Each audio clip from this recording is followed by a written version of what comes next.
China says an international terror group is behind violence in its far western Xinjiang Uyghur Autonomous Region and is calling for international help to tackle what it calls a common foe. The state-controlled Global Times reported on an organization called the East Turkestan Islamic Movement, which it said is trying to create an independent state. The group, it says, has been recruiting ethnic Uyghurs while they are abroad in Turkey, sending them first to gain combat experience fighting against the government in Syria, and then sending them back to commit terror attacks in Xinjiang. At the Chinese Foreign Ministry, spokesman Hua Chunying has called for international cooperation. China has consistently opposed all kinds of terrorism, and we've seen a strengthening alliance in recent years between East Turkestan and international terrorist forces, posing a serious threat to the peace and security of China and other countries. China consistently calls for cooperation with relevant countries to strike against East Turkestan terrorist groups.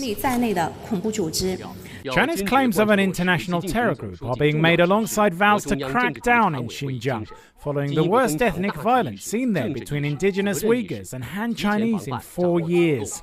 According to state media, 35 people were killed last Wednesday in an attack on government buildings in a remote Xinjiang township. Then 2 days later, over 100 people riding motorbikes and wielding knives staged another attack on a police station in the city of Khotan.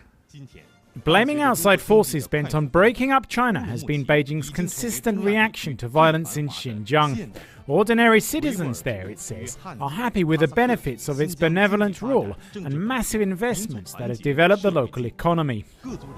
Critics, however, say the government is enacting a policy of colonization involving the repression of indigenous Uyghurs as they are dispossessed of their culture and land. The government responds to any resistance from locals with repression, and accompanying this repression comes a claim about outside forces.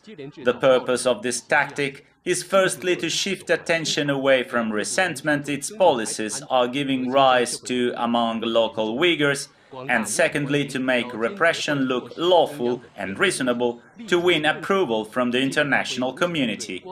July the 5th this week marks the anniversary of ethnic rioting in the provincial capital Urumqi, which in 2009 left nearly 200 people dead. Stephen Rebay, Press TV, Beijing.